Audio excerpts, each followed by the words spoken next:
So let me invite our panelist first to the dais. Mr. Vijay Sethi is a digital transformation and sustainable evangelist.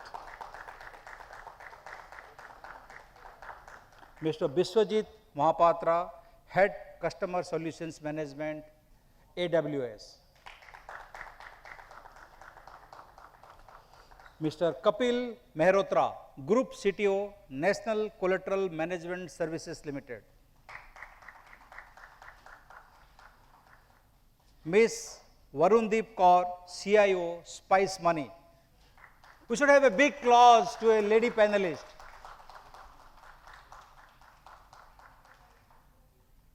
Mr. Ashok R. Jedi, Group CIO, Spark Minda Group. Mr. Ashok Jedi. Okay.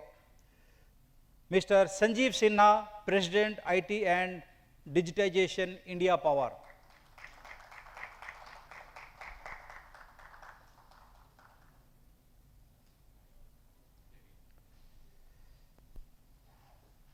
Should I open a wild card? Who can join the panel discussion? Anyone CIO from the hall want to join the panel discussion session? We will see that I think our today's CIOs are very innovative, okay? And any problem or disruption come at any point of time, they should ready for everything. I would request to raise the hand who can join the panel. Please come, sir.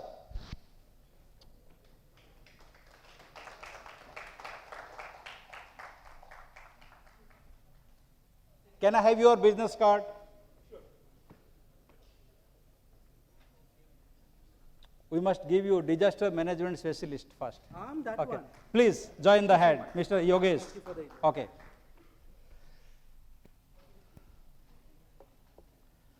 So let me introduce the topic first.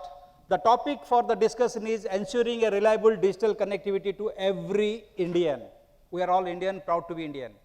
Okay. So let me introduce the background, why this theme and what is the idea behind choosing the theme. So in the world where employees are increasingly dispersed and virtual, working from thousands of miles away and across multiple time zones, the use of digital tools have become handy to collaborate and accomplish the work.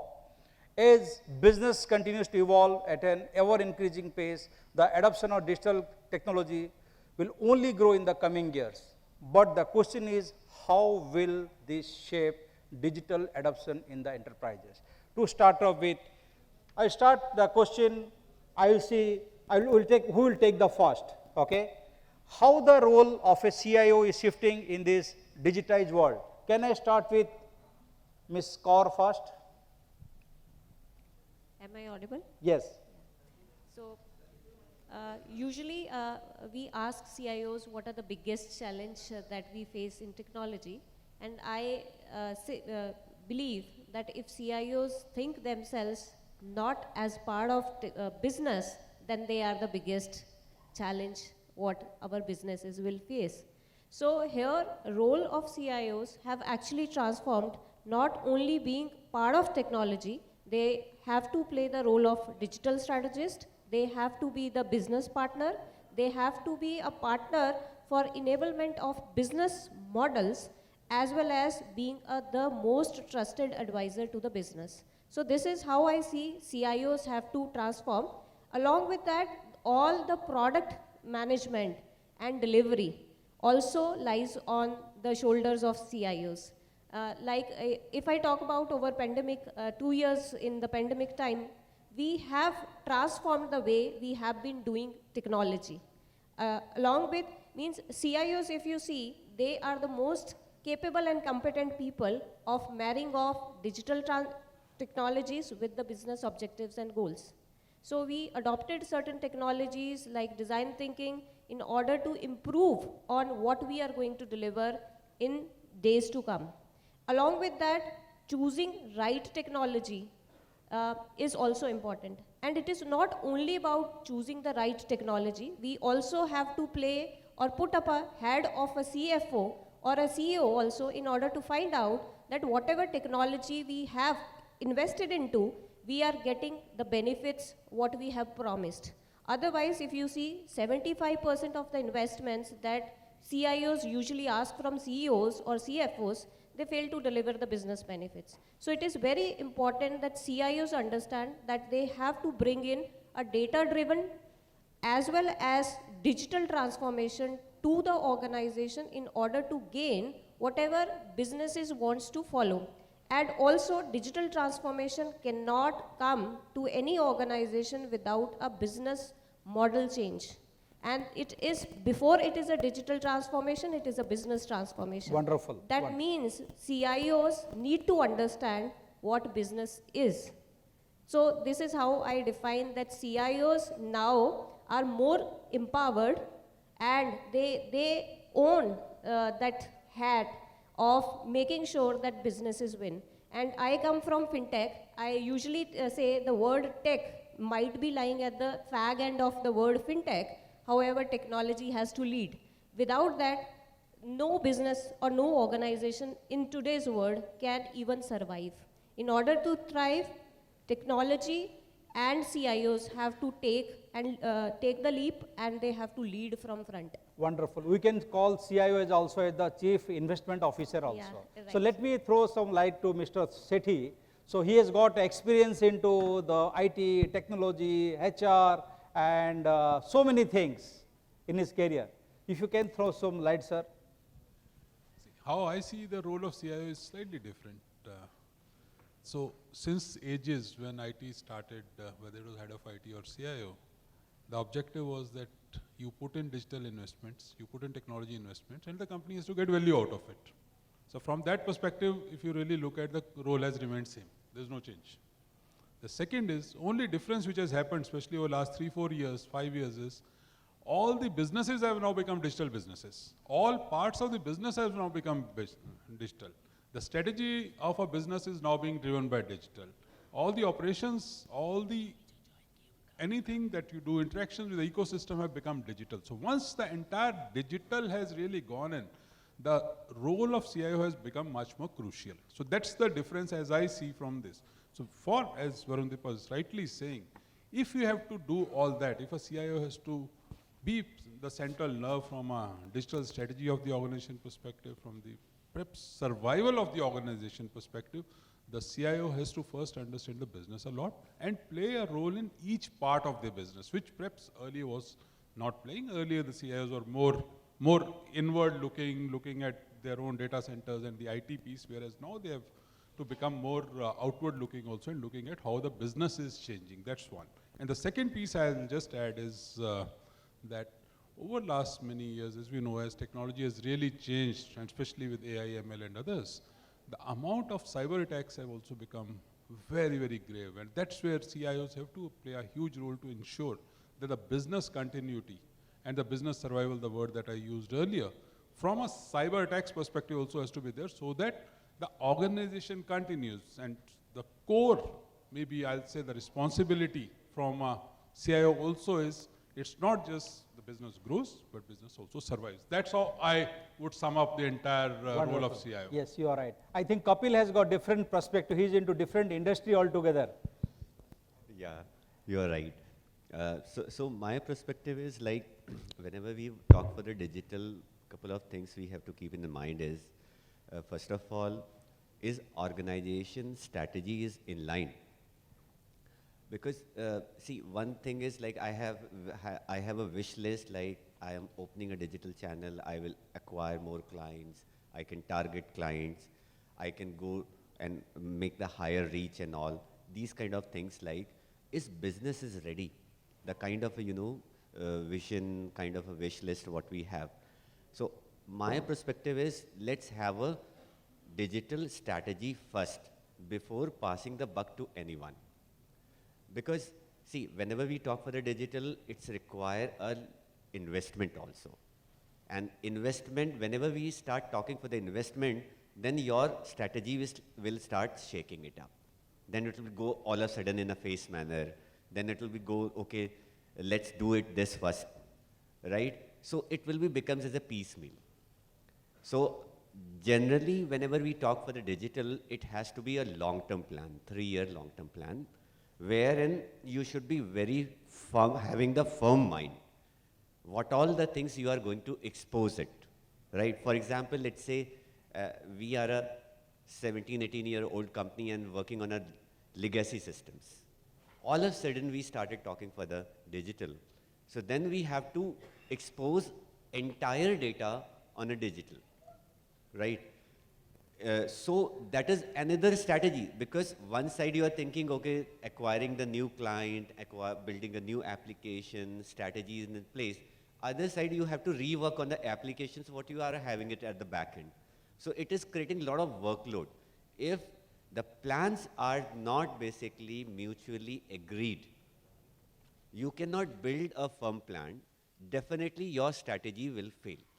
If you take the example of the corona, wherein all of a sudden like shift happened, then most of the organizations were not prepared because they were working on a legacy systems. And that's a very clear example. The same example I'm giving where you are having a very right strategy, investment, and the firm mindset, then probably you can design a plan and then you go ahead. That's what I think so is. Over to Wonderful. you. So wherever you do distillation, that has to be so as actualization. So for everything, you need a power. Let's understand from Sanjeev what he speaks on this subject. Sanjeev. Thank you, Yes. and thank you for inviting me and adding me to the panel. I don't know if this is working. Okay. Yeah, thank you. See, from what I think, the role of CIO has actually undergone a sea change, and more so in the last couple of years when Corona was in place. I have seen quite a big change. The organization looks at the CIO when Corona had not happened and when actually Corona had happened. It actually, they became during the Corona time, and thanks to the various digital requirements, it's no more a choice, it's a requirement, mandatory requirement for all companies to adopt the digital ways. And this change of the working of various organizations required the CIOs to work in a completely different form, which is becoming a change agent. So the organizations today look at the CIO in being the change agent which they are trying to do, which allows the organization to work normally as possible during these difficult days. And many of the organizations have worked well, and many of the organizations have changed over the couple of years. So this was required by them because there was somebody who was driving this change, and the organization was looking at them for the change agent. So from being a technology person, I think the role has completely changed into being not just a technology, but a business person as well, where he drives the business change. The way you do business is today different. I come from the power industry, and power industry themselves have also undergone a lot of changes. They are getting changed. Power industry is changing from the normal grid to smart grid. Okay, so the pace has actually hastened now.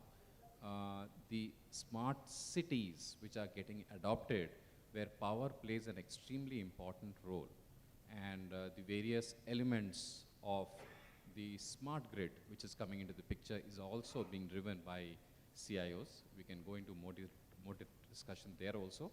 But yes, there is two areas which the CIOs typically are working on, the operational technology and the information technology, to make this smart grid a success. So these are broadly the areas that they are working in addition to becoming a change agent. In addition to that, they are also, when you have a large volume of data, you have to worry about the security aspect, you have to worry about data. So therefore, there is a chief data officer role also which they have to take on. So as you see, the role has become multifaceted from what it used to be to what it is today. Wonderful. And we have Dr. Biswajit Mahapatra, who is Head Customer Service Solution Management, AWS. I think he has met more than 1,000 CIOs or CTOs in the country, across the globe also. Earlier he was heading the role in IBM, now he is in AWS. You can throw some light, like how the role of CIO has shifted in this digitized world? Okay, so great question, and I kind of tend to agree with all of my fellow panelists. So we need to really understand before the change of CIO's role, how industry has really changed, right? So if you know, the entire industry is through a journey from what we call as outside in transformation to inside out transformation, right? Today, probably most of the transformation is very much inside driven, organization driven, not because of the business pressure that I call as outside in transformation. And in this transformational change, there is evolution of new business models, new ways of working. How do you really do market insights? How do you do orchestrated ecosystem? How do you build up responsive operations? That's the second dimension. And then the third dimension is all about building restless talent, basically, right? How do you really do the skills? How do you do automations? And all these almost kind of culminating as the responsibility of new age CIOs. And if some of you really keep track of Forrester, if you look at the Forrester's balance scorecard, the measurement of CIOs has also changed over a period of time. I think Sethi sir and madam also talked about how basically new business model has evolved, and you talked about how the change agent role of CIO is also coming into picture. But the real measurement of CIO in today's context is, I call it as 4 dimensions. The first one is all about outcome. Earlier CIOs were more focused around meeting the business case, right? Today probably they have to really go beyond the business case and find out what are the additional measurable values that they need to deliver. First parameter. Second parameter is all about health. They have to ensure that the health of the applications, health of the systems, and health of the business are intact. The third parameter is all about agility.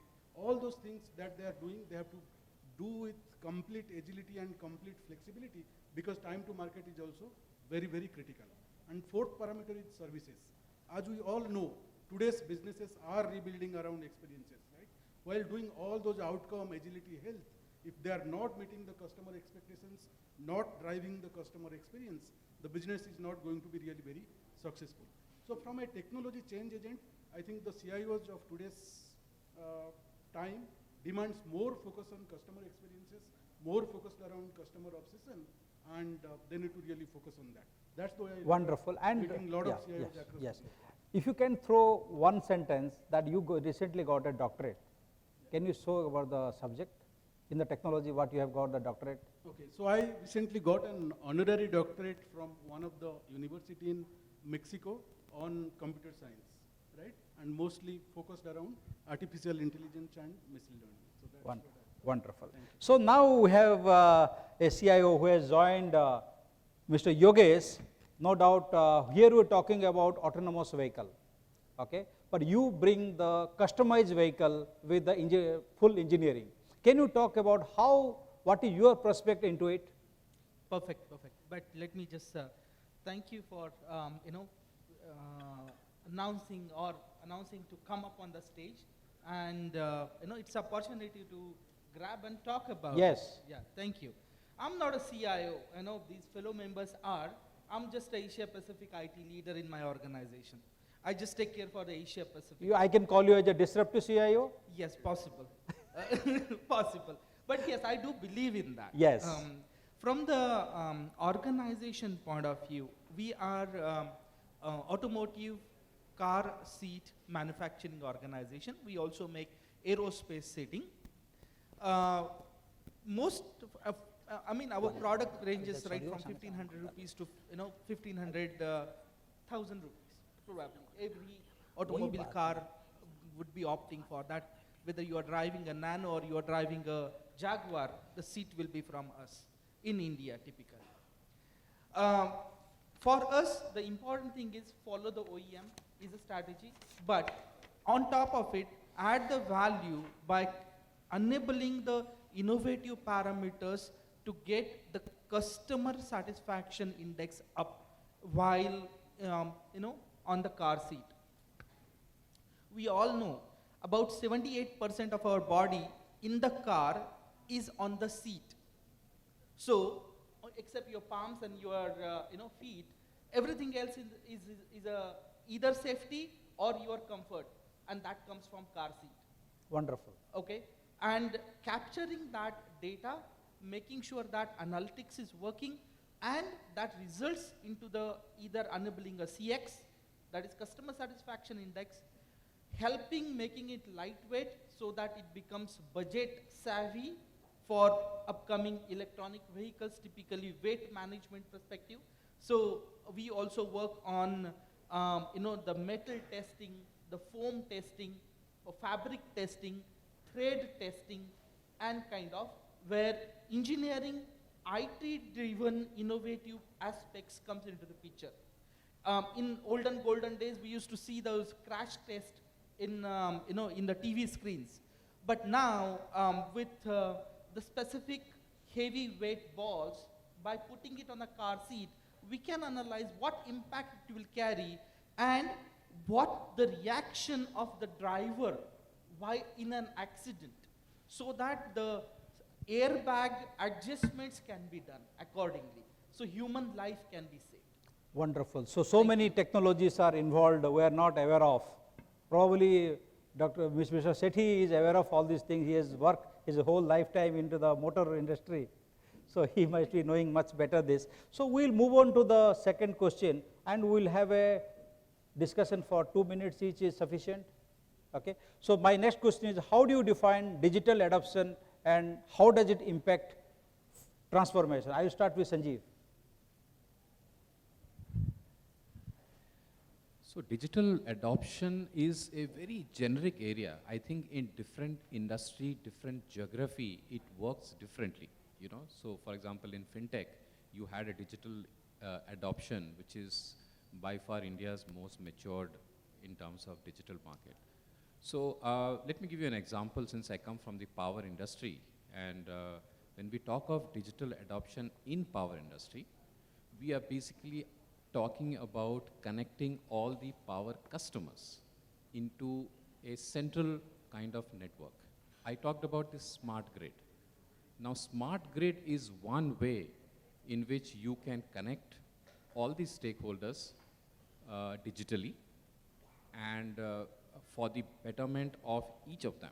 So the main stakeholders in this one will be, number one, the consumers, yes, you and us, and the other stakeholders will be the distribution company, the other stakeholders will be the generation company, and so on and so forth. This is all part of the smart grid which I talked about. Now, smart grid is a way to connect to the most consumers, most customers, and we are 1400 million in the country, and as per the government declaration, 98% are electrified. So we are talking, the number of consumers we are talking about to be connected digitally. That's a mammoth task. Okay, so government also has embarked on installing 250 million smart meters. That's about 250 million consumers to be connected through smart meters. So that is the kind of digital adoption which the government of India has already planned, and this is under implementation. But that only is just a fraction, isn't it? So the first phase, the power industry is actually connecting approximately 20% of them, where the consumers will be reached. Yes, the large number of distribution companies will be connected, but I think when it comes to consumer, we are connecting about 20% of them in the first phase, but we have a long way to go, right? We have a 1400 million to reach, and we are just doing around 250 million in the very first way. But that's one way. Now, once these consumers are connected, it will accrue large number of benefits to all of them. The consumers will be able to take the benefits. They will be able to do a lot of things which, for example, you see in the fintech industry. Consumers will be able to control their entire power consumption. Consumers will see data analytics screen on their mobile phone to see how the power consumption is happening, and so many benefits which will accrue as a result of this. But the important thing is to ensure this kind of digital adoption to every citizen of the country, where this is a mammoth exercise, but I think we have made a good start, and I think we have a long way to go. But the process is on to connect all in the industry. Wonderful. So Dr. Biswajit, you want to throw some light? Good. So again, great question, Dr. Deepak. So digital adoption and how it's impacting digital transformation, right? So just to define digital adoption, what it is exactly? It's all about enabling users so that they can exploit the digital technologies that you are implementing within the organization, within the industry, and deliver right value out of it.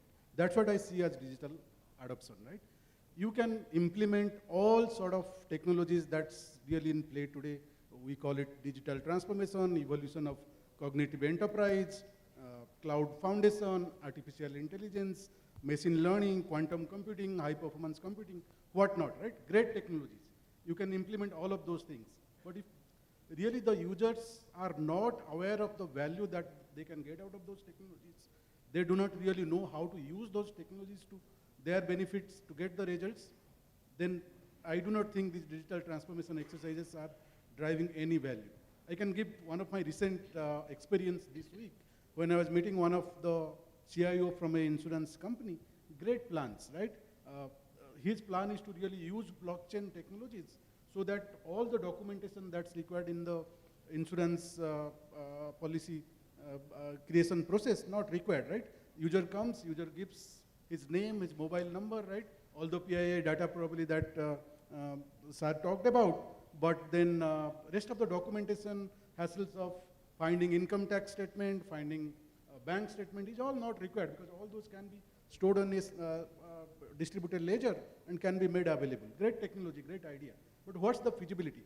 How even the insurance company within the organization are enabling their people to implement those and have the continuity of maintaining, managing, run and managing those technologies. That's again a key parameter, and that's what I see as digital adoption, right?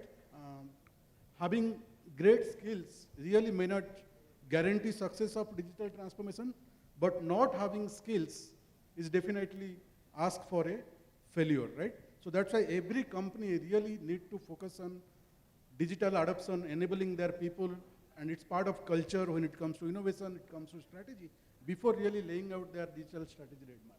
That's Wonderful. the way I look at it. So, Mr. Sethi, you will speak on. I tend to agree with what Vishwajit said.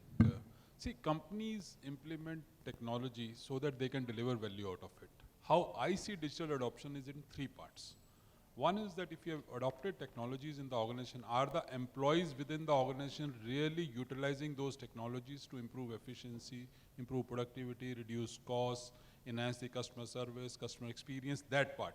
If they are not doing it, the company has not adopted the digital. The second is the management or the leadership of the organization really using technology? Because there are times when at the operational level, people are using technology, but are the people at the senior level using technology, the data, or the analytics part of it to ensure that the strategies for the organization or how the customer is to be serviced, how the customer experience has to be met, how the products have to change. So is there a digital adoption at the senior level within the organization? That's point number two. And the last, how I see digital adoption is from the ecosystem, be it your customers, be it your suppliers, be it your other stakeholders.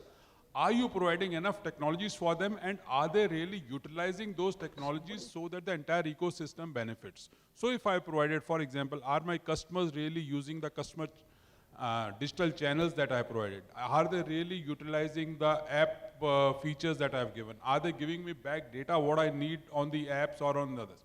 Am I providing them with a customer service which they would need on digital channels? So if all the three in the organization as such, the leadership and the entire ecosystem, if all of them are doing, only then I'll say that the company is really using the power of digital. That's the digital adoption as I see in this entire ecosystem. You are absolutely correct. Kapil, you have to delight it. Yeah. So, see, whatever we are talking about, it's a journey actually. Okay. Wherein whenever any digital initiative starts which is take time because the adoption comes slowly. Because the moment you bring something immediately, the field force will not accept it, right? So it is a journey, it is a culture which you are building it. I'm giving you a classic example wherein when the Corona happened, until now, 57 people, 57 industries, overall industries has adopted digitization in India. And let's talk about the Aadhaar. Till now, still 30% yet not basically opted the Aadhaar. So wherein like there is a driving force is involved, overall people are working. And let's take example of your organization. As a head, as a CIO, as an IT head, it is our responsibility to basically, it's only responsibility, our responsibility to drive this culture or journey forward. No, it is a joint hand, wherein like operation, finance, everybody have to come and adopt it. Then adoption will increase gradually, right? Because business always demands. And then after demands, once we will enable that channel, right, that will take little while. That's what I think so. Like it's a joint effort actually, which we have to take Yes, forward. you are right. Ms. Kaur, you want to throw some light? So here I see any digital adoption or any digital transformation. It is always about, like Kapil also said, journey. However, it touches across people, process, and then technology. If your people don't know the why and they don't believe in the why, no matter what kind of technology, even the best of the technologies are going to fail. If I talk about pandemic, why it actually enforced or propelled digital transformation adoption is that everybody perceived that why and accepted that why. If I talk about, I give one example of digital adoption. We are a rural fintech. We serve tier 3 and tier 4 cities. And you can imagine the kind of digitization or the adoption of that in that. However, in pandemic time, now if you study the statistics, you will find the smartphone adoption as well as the internet adoption in those rural areas have crossed 67%, right?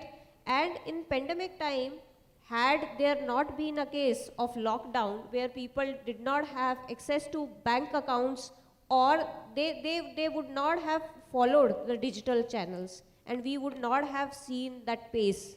So here I would want to say is that first and foremost important thing for digital adoption and digital transformation is that people in the organization should know why we are doing it, and secondly how their roles are going to get transformed, because biggest reason for people to resist that digital adoption is that they see that their jobs will get taken away from them. And that is the reason they will start pushing that digital adoption and digital transformation aside.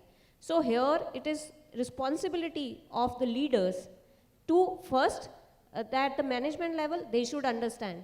And secondly, they should pass on that message to the people, employees, so that they can become brand ambassadors of that change, and they can also convince the consumers why that change is needed.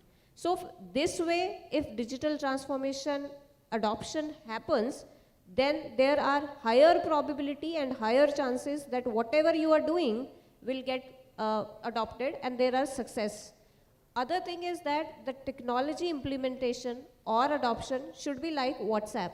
You don't know how the technology works. It is seamless. Everybody, no matter that particular person belongs to rural, whether he is literate or illiterate, he knows how to operate it, right? So the seamlessness of technology implementation is very important. Other thing, my fellow panelists said, that it is very important to prioritize. Why agile methodology came into being? Because businesses always come and say, I want a universe, while they actually need a needle tip, right? With coming on and prioritizing with investment also, when we present the investment requirements, we always say prioritize because they are not going to invest the entire lot. And that is where they understand that adoption will happen in parts. It will not be a big bang. So it is important that digital adoption is considered from that perspective, what is the end goal that we are going to achieve and who are going to be the people who will get impacted and how you will bring out the change. Wonderful. So I know that you have worked at the village level, spice money is to the village level and talukas level, that's why you have the better experience. So we'll over to Yogesh if you can throw some light very briefly. Sure. I mean, all five fellow panelists have already covered almost a 360-degree view of it. However, from my experience of last 25 years in automotive innovation industry, I would throw little BBP on it, that is best practices perspective. One, enable it, look at it from a human safety angle perspective. So for example, if you have foam machineries, if you have a, wherever there is a danger to a human life, first bring that digital innovation to that processes. Second, wherever you can capture quick wins so that it helps and enhances the confidence of our CFO for that matter. And the third one is have a segregation or separation of activities. For example, a technician in my organization, I don't expect him to type an essay on why there is a rework on a particular item. I just want him to press a green, orange or red button. So the remaining portion can be done by the supervisor. That becomes a process-driven approach helping productivity overall. Wonderful. Thank you. It's wonderful. So we have a 1 minute challenge. My question goes to who can respond fast. CIOs are developing through digital first business. Do you agree to it? Kapil? Yes, agree. Because that's the only way right now sustaining the, in the market of competition. Competition is so high. If you are not basically up to mark at that level or you are not present, you will go away. So Wonderful. you have to be fast. You have got 90%. Mrs. Kaur? So ours is a phygital model, physical locations enabled through digital technology. So I would say we have to think digital because even with the physical models where we are going to reach the rural market, and that is why it is needed, but there also all the, if I give you one example, quick example, for every 10 villages there is one bank branch. You can imagine the plight of rural people. So we are enabling, we are converting even a pawn shop, a grocery shop into a ATM, and that is only possible through digital technology. Good, you got 85 marks. Mr. Sethi? All businesses to me are digital businesses today. There is no business which can run without digital, okay? So all CIOs have to play a huge role in digital and changing the mindset of the organization. First their own mindset, then changing the mindset of the organization, and third the mindset of all the users. And that's where they will survive, otherwise they'll collapse. Wonderful. You have again got 90%. Dr. Biswajit? Yeah, I also think the same way. All businesses are digital businesses. Maybe the degree of maturity and adoption are different for different organizations, but everybody is aiming towards reaching that most optimized digital transformation stage. I can just give one example if time permits, right? So I was meeting again one of my clients, which is a India-based makeup service provider. It's an event, so makeup is more important, right? So earlier days when we talk about makeup, how do you do the makeup? We go and probably ask parents or elder brother to see whether this makeup is fitting to this occasion or not. And makeups are different for different occasions, right? The way you will go to a conference and you will make yourself up is very different from the way you will go to a marriage party probably, right? So how do you do that? Today that's completely changed. If you look at companies like Lakme, and I'm not sure if some of you use a application called Makeup Genius, you can just simulate yourself in that application and find out what kind of makeup you need. And not only it will suggest how do you look, what are the changes you need to make into your look, it also says you what kind of dress, what kind of stuff that you need to really adopt for a specific occasion, right? Nothing, and it's all done in 5 minutes, right? What better than that you can accept in a digital world, right? So I think that's probably a very optimized level of maturity, but every company is really moving towards that. Paytm, I think you talked about, right? Again, one of my clients, it's exactly the same thing. Paytm almost has revolutionize the entire fintech industry in India? Got 85 marks. Sanjeev. I think digitalization is no longer an option. It's absolutely imperative, and the organizations have realized it that if they don't take that path, it's a survival critical point now.